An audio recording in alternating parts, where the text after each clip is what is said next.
Bienvenue dans le podcast L'entreprise de demain, le podcast de tous les bâtisseurs du futur du travail. Celles et ceux qui le vivent, le créent, le questionnent et chaque jour le réinventent.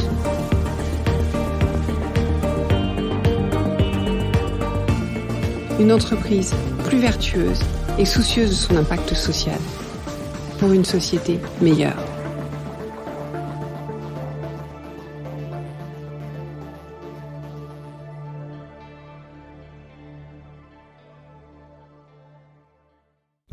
Bonjour, j'espère que vous êtes en pleine forme pour cette dernière ligne droite de l'année.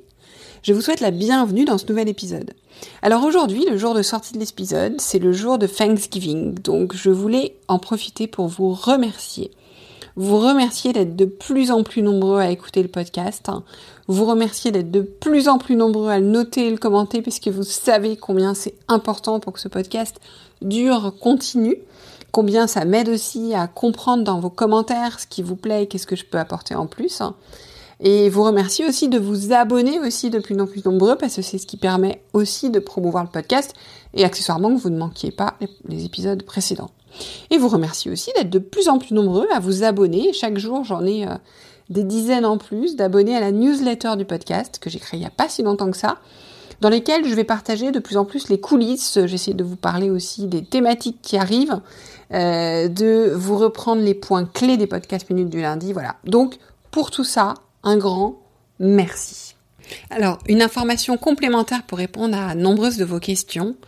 Oui, l'entreprise de demain parle aussi de mon métier, puisque mon métier depuis plus de 25 ans, c'est d'accompagner les managers, les dirigeants, les chefs de projet dans la transformation de leur pratique managériale, mais plus globalement, les collectifs dans leur transformation. Et pourquoi je fais ce métier ? Tout simplement parce que j'adore, je pense que vous m'entendez quand je parle de tout ça dans le podcast, mais j'aime être à vos côtés, j'aime être sur le terrain avec vous, j'aime faciliter les ateliers pour vous, vous emmener et vous permettre de vous développer. Donc voilà. Et autre info, parce qu'on était sur les merci, que je n'oublie pas, je voulais aussi vous faire une autre proposition pour vous remercier de votre fidélité, de votre écoute, de vos questions. Et en fait, cette proposition, c'est l'équipe des sommets qui me permet de la faire. Donc les sommets, qu'est-ce que c'est ? Les sommets, c'est 3 jours de conférences entre dirigeants pour prendre du recul, prendre de la hauteur et s'inspirer sur les questions fondamentales aujourd'hui pour l'entreprise de demain. Donc les questions fondamentales en termes par rapport à l'évolution, à l'impact de l'entreprise, mais aussi à sa responsabilité, à son organisation, à ses modes de gouvernance, bref, tous les sujets de l'entreprise de demain à 360. Et donc les sommets, ça se passe quand ? Les sommets, c'est du 3 au 5 avril 2023 à Méribel, donc vraiment au sommet. L'équipe me propose donc pour vous un code de réduction encore plus avantageux que le tarif Early Bird. Donc aujourd'hui, le tarif Early Bird, que vous pouvez d'ailleurs trouver sur le site les-sommets.fr avec le détail du programme, le tarif Early Bird aujourd'hui est à 1550 €. Et l'équipe des sommets propose pour vous un tarif spécial jusqu'à Noël de 1200 €. L'Early Bird se termine aussi à Noël, donc avant Noël, vous, avec le code l'entreprise de demain en majuscule tout attaché, vous avez un tarif à 1200 €. Profitez-en, c'est 3 jours vraiment de réflexion à 360. Je vous assure qu'on ressort avec vraiment beaucoup plus de clarté, beaucoup d'inspiration, beaucoup d'énergie, et ça c'est très précieux compte tenu des défis qui nous attendent. J'espère vous retrouver là-bas. Alors on va passer maintenant à l'épisode du jour. Donc ça nous intéresse quand même.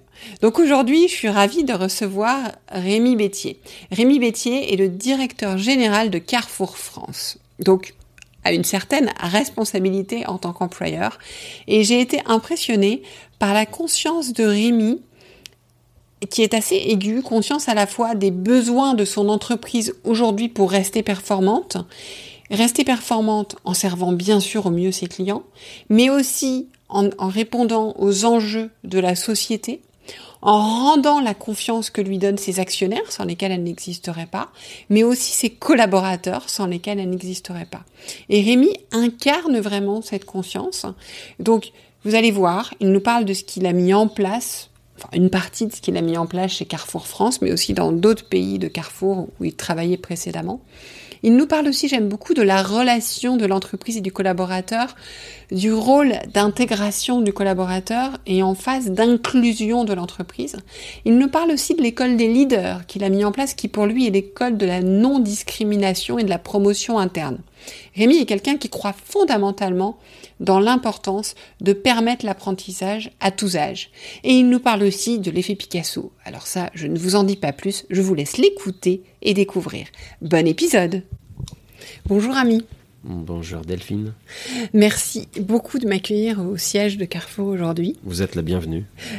J'avais très envie d'échanger avec vous suite à une intervention que vous avez faite au sein de French Founders sur un peu la relation des jeunes au travail, sur différentes initiatives que vous menez, mais je vais vous poser pas mal de questions. Mais en attendant, je vais vous laisser vous présenter peut-être pour nos auditeurs et présenter un petit peu votre parcours, parce que je pense qu'il est très important dans ce que vous allez aborder après. Merci beaucoup. Donc, je suis Rémi Bettier, je suis directeur général de Carrefour en France. J'ai 26 ans au sein du groupe Carrefour. J'ai commencé comme adjoint au chef de rayon dans le magasin de Venette près de Compiègne. Donc juste suite à ma sortie de l'école de commerce de Compiègne. Et puis j'ai gravi les échelons au sein de Carrefour, donc d'un poste en magasin vers des postes au siège, la formation, l'organisation, la stratégie. En 2006, je suis parti avec Carrefour à l'étranger, en expatriation, et ça a duré 15 ans. Et donc, pendant ces 15 années d'expatriation, avec ma petite famille, on a fait le tour de 6 pays, en commençant par la Pologne, en passant par la Turquie, la Roumanie, Taïwan, l'Argentine, l'Espagne, avant de retourner donc dans notre pays, la France. Et ça m'a permis, effectivement, cette période en expatriation, de connaître plusieurs cultures, plusieurs langues, mais aussi d'expérimenter plusieurs départements au sein de Carrefour. Donc j'ai travaillé dans l'approvisionnement, l'informatique, j'ai travaillé au niveau des ressources humaines, au niveau de la marchandise, et j'ai eu la chance donc d'avoir dirigé 3 pays qui sont Taïwan, l'Argentine et l'Espagne. D'accord.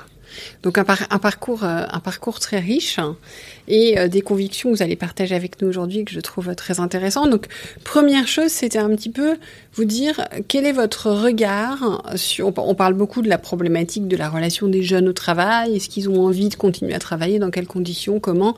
Qu'est-ce que vous observez chez vous concrètement? Est-ce que vous avez vu des choses évoluer? Est-ce que c'est des tendances qui se sont simplement affirmées? Qu'est-ce que vous constatez? Alors, je ne pense pas qu'il faille aujourd'hui stigmatiser jeunes ou moins jeunes, etc. Je ne pense qu'il n'y a pas de discrimination à faire par rapport à cela. Dans tous les cas, ma valeur à moi, c'est une intégration, une inclusion. Donc, les jeunes ou les moins jeunes, eh bien, ils ont une responsabilité d'intégration. On fait un effort pour s'intégrer. On s'intègre dans un job, on s'intègre dans une équipe, on s'intègre dans un métier. On essaie d'être ponctuel, on essaie de porter le t-shirt de l'enseigne qui nous emploie de la meilleure manière qu'il soit. Et puis, il y a l'inclusion qui est la responsabilité de l'entreprise, qui est d'accueillir le collaborateur, jeune ou moins jeune ou plus jeune, qui est de lui donner la formation nécessaire, lui donner la paye promise, de lui donner les outils qui sont indispensables à l'exercice de son métier. Donc, d'un côté, il y a l'intégration, de l'autre, il y a l'inclusion. De cette manière-là, effectivement, on peut parler de réussite. Maintenant, il ne faut pas opposer les générations, ni jeunes, moins jeunes, etc. Moi, dans mes équipes, j'ai des personnes brillantissimes. La dernière fois, là récemment, j'ai promu quelqu'un qui a 25 ans. Brillantissime. Et j'ai promu quelqu'un également qui est le patron des hypermarchés, et il a 60 ans. Donc, je ne pense pas que l'âge soit un critère. Un frein ou une valeur ajoutée. Mm-hmm. C'est juste une donne, eh bien, qu'il faut considérer. Et donc, à partir de là, moi, je crois plus en la valeur de l'intégration, la volonté de s'intégrer et la volonté de l'entreprise, donc d'être inclusive pour, donc, effectivement, intégrer le personnel dans les métiers. Et vous avez lancé une initiative dont vous parliez justement quand vous avez rencontré, qui est l'école des leaders. Est-ce que vous pouvez nous raconter un petit peu ce que c'est, comment ça fonctionne ? L'école des leaders, c'est l'école de la non-discrimination. C'est l'école de la promotion interne. L'école des leaders date de mon expérience en Argentine, où une hôtesse de caisse, elle m'a interpellé dans un magasin. Elle m'a dit, Monsieur Rami, comment je vais faire pour évoluer chez Carrefour ? Ça fait quelques années que je suis hôtesse de caisse, j'ai une famille à charge et je pense avoir le potentiel, et en tout cas j'ai la motivation pour évoluer au sein de Carrefour, devenir directrice chez Carrefour. Mais comment je vais faire ? Je lui ai dit, écoutez, votre directeur va vous détecter. Et donc c'est le patron qui vous détecte, votre manager, et puis une fois détecté, va vous aider à grimper. Elle m'a dit, mais le problème, c'est qu'on est très nombreux dans le magasin et le temps que mon directeur me détecte, il va changer. Et si vraiment je veux me faire détecter, donc c'est un effort qui n'est pas tout à fait naturel. Donc j'ai tout de suite compris. J'ai dit, écoutez, nous allons inverser la pyramide. Dorénavant, c'est le salarié, quel que soit son niveau, qui va lever la main, qui va dire, je souhaite progresser au sein de l'entreprise, de manière transversale ou verticale. Et donc, je pense avoir le potentiel, et en tout cas, j'ai la motivation nécessaire pour apprendre et progresser au sein de l'entreprise. Et donc, finalement, c'est le salarié qui lève la main. Au moment où le salarié candidate, il va bénéficier automatiquement de 2 entretiens. Un entretien avec sa hiérarchie, qui doit donner son avis, mais aussi un entretien indépendant avec les ressources humaines. Et les 2 entretiens concluants, positifs, eh bien, la personne va intégrer l'école des leaders. Pendant 6 mois, l'élève, il reste quand même dans son magasin ou dans son département, dans son métier, et continue à percevoir son salaire, les mêmes conditions, mais il va consacrer 2 jours par mois de formation théorique et des examens en ligne 2 fois ou 3 fois par semaine en fonction des niveaux et des matières. À l'issue de ces 6 mois de formation, l'élève va travailler sur une soutenance pour s'occuper d'une problématique qui peut concerner les magasins, les clients, les employés, etc.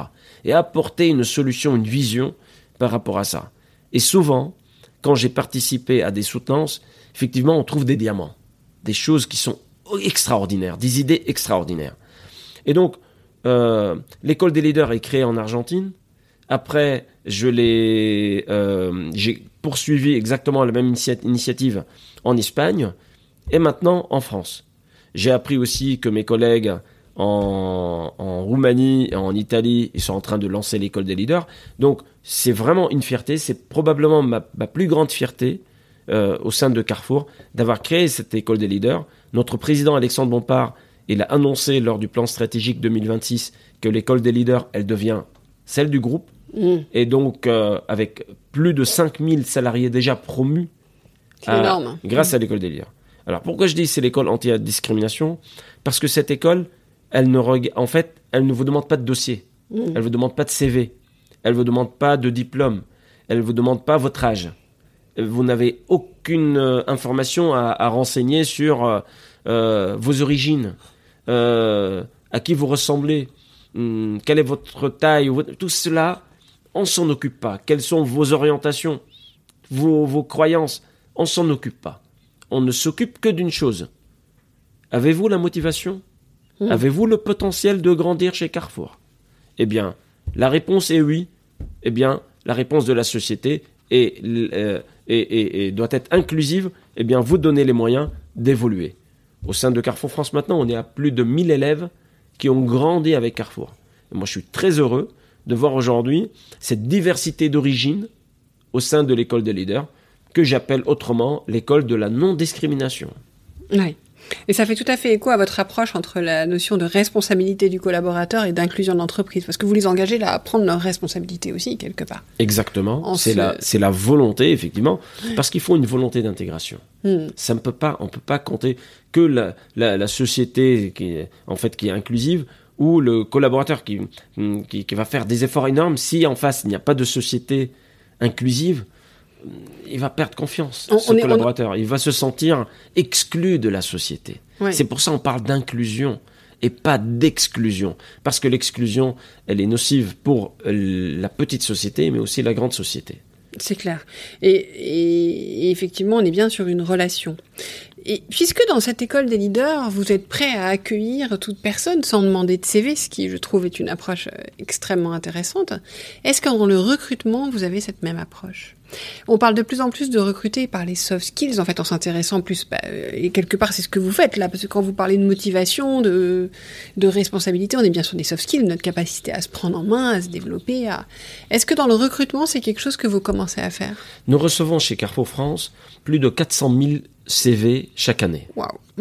Plus de 400 000. Donc là, cette année, on est d'ores et déjà à 425 000 CV. Donc, c'est toute la confiance que, effectivement, ceux qui cherchent un travail, donc ils ont en Carrefour. Et ça, vraiment, ça nous touche. Et c'est une énorme responsabilité pour nous. Quand je cherche des bouchers, j'ai besoin d'avoir un minimum d'aptitude pour devenir boucher. Quand j'ai besoin d'avoir un cariste, quelqu'un avec un minimum d'aptitude pour devenir cariste. Et donc, mais aussi, nous avons, à travers l'école des leaders, formé beaucoup de boulangers. Effectivement, qui ne connaissaient rien à la farine, ni à la pâte, ni à rien. Effectivement, ce sont de très très bons boulangers aujourd'hui au sein de Carrefour, qui font de très très très bons produits et de plein de bons produits vraiment très délicieux et très bien faits. Maintenant, ce que je demande à mes recruteurs, que je vais voir de temps en temps à leur bureau de recrutement, eh bien, je leur dis, faites attention à l'effet Picasso. Picasso, ce sont les gens qui ont du mal à se vendre, mais ils sont hyper bons, ils sont hyper efficaces, productifs, et c'est comme Picasso. Il avait du mal à vendre ses propres tableaux de son vivant, et maintenant, les tableaux de Picasso sont extrêmement reconnus et chers. Donc, je dis, faites attention à l'effet Picasso. Donc, certaines personnes savent se survendre et certaines personnes ne savent pas se mettre en avant, en valeur. Et donc, attention à ne pas dénigrer, effectivement, ces candidats qui n'ont pas la capacité d'écrire le très beau CV ou de faire un très très bel entretien, etc. Et donc de rester vraiment sur, au-delà des soft skills, sur le potentiel d'apprendre les soft skills. Parce que des fois, on peut avoir un contact avec des personnes qui n'ont pas appris. Oui. Mais ils sont aptes et volontaires pour le faire. Et ça, c'est notre métier. C'est de dire, et moi je me rappelle quand je suis entré chez Carrefour, on m'a donné un bouquin qui s'appelle Le Manager Minute. On m'a dit, voilà comment... Et franchement, j'ai appris des codes qui peuvent paraître tout à fait naturels ou automatiques. Et ben, il y en a un que j'avais pas appris avant et que j'ai appris grâce à ce bouquin, qui est toujours dans mon bureau d'ailleurs. Donc, moi, je crois beaucoup en la formation, je crois beaucoup en l'apprentissage. Comme dans une classe d'école, on emmène les enfants dans un musée pour leur montrer, etc. Eh bien, je crois beaucoup en la formation continue. Je crois beaucoup en la formation continue sans âge et sans limite d'âge. Il y a 6 mois, je suis allé aux États-Unis suivre une formation universitaire avec des examens, etc. à la clé. Donc, il n'y a pas d'âge pour moi dans ma tête. Pour l'apprentissage, pour moi, c'est la formation continue. Et quand il s'agit de recrutement, il faut chercher, au-delà des soft skills, même avant les soft skills, la capacité des candidats à apprendre, la volonté. C'est pour cela, la volonté et la passion, eh bien, ça fait des très bons footballeurs, ce qu'ils sont aujourd'hui. C'est cette étincelle-là, si on la trouve, si on la nourrit, si on la réveille, eh bien, on peut avoir effectivement des futurs salariés, mais même de futurs patrons de nos entreprises françaises. Et vraiment, la diversité de la société française, elle s'apprête à rendre possible ce que je suis en train de dire. Ouais, complètement.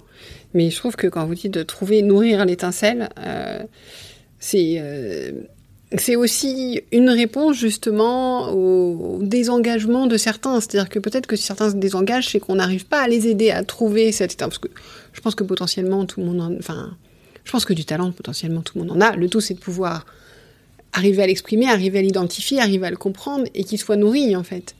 Et je trouve qu'il y a une responsabilité, enfin voilà, c'est une double responsabilité, mais comme vous le disiez, il y a des gens qui n'ont pas eu les manuels, les codes, qui sont... Je connais pas grand monde qui n'est pas prêt à apprendre. Il y en a toujours, mais quand on cherche, je trouve que les gens sont quand même en général assez en capacité. Je suis tout à fait d'accord avec vous. Moi, je pense que les gens, ils veulent maintenant, il faut faire un effort d'intégration, oui, n'est-ce pas ? C'est pour cela il y a tout un travail de préparation, de prise de conscience, etc. Et donner espoir.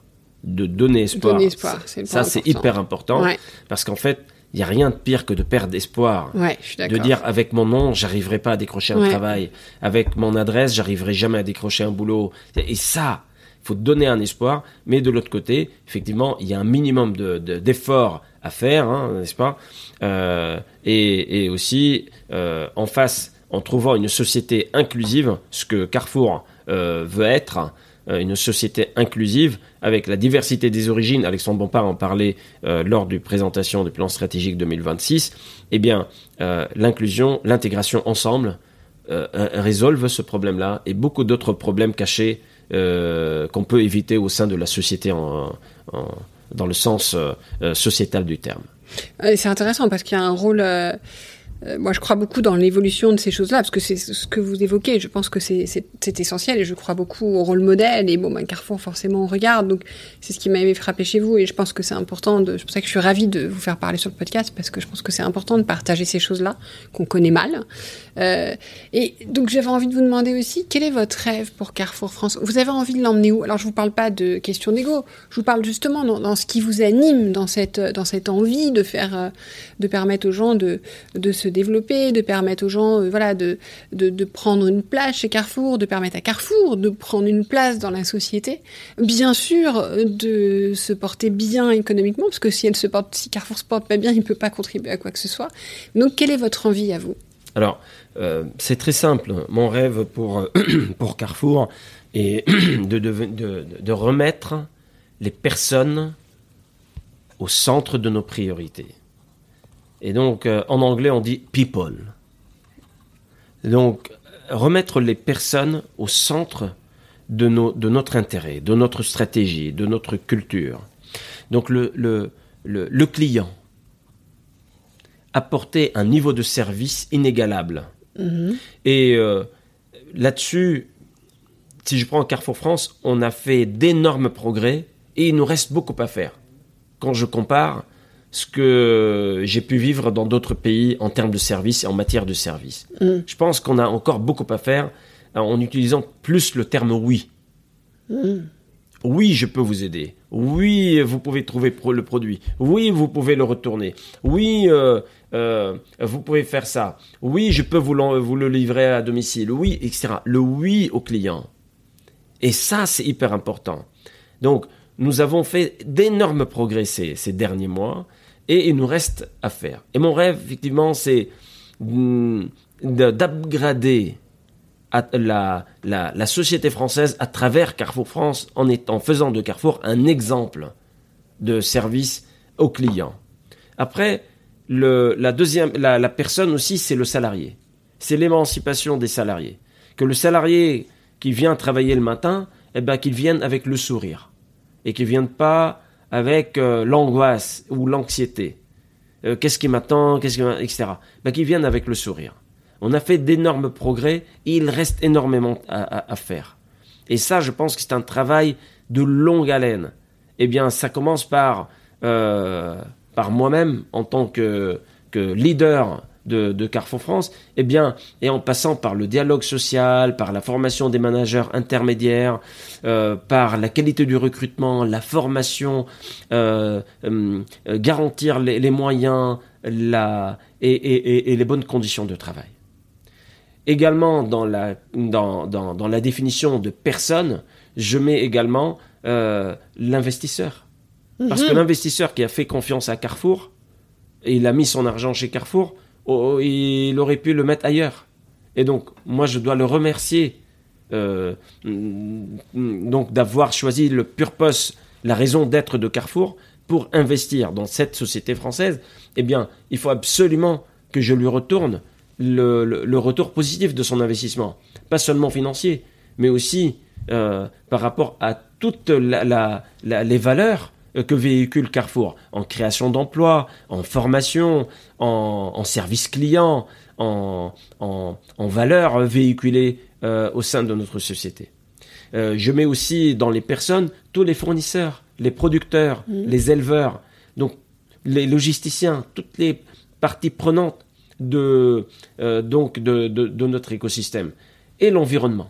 L'environnement qui va servir aux personnes de demain, bien sûr, aux futures générations. Donc, mon rêve, c'est vraiment de remettre et d'atteindre pour Carrefour France, effectivement, cette personne qui est le client, comme on a dit, le salarié. Eh bien, que ce soit le centre de notre vision à long terme. Ok, c'est extrêmement clair et c'est très inspirant. Merci beaucoup, Rami, pour votre temps. Avec grand plaisir, Delphine. Merci beaucoup à vous. Au revoir. Merci pour votre écoute. J'espère que l'épisode vous a plu. Faites-le moi savoir en laissant des étoiles et des commentaires sur Apple Podcast. Cela me permet de le faire connaître, le podcast, et m'encourage à le poursuivre. Rejoignez-moi également sur le groupe LinkedIn L'Entreprise de demain pour échanger avec d'autres auditeurs, proposer des invités.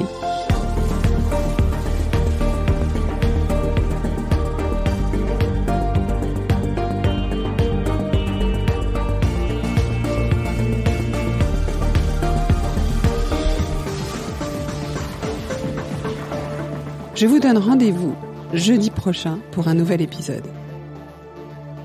Cette série est produite par Delphine Zanelli et Ose Masterclass. Réalisation sonore Cyril Carillon et au micro Delphine Zanelli.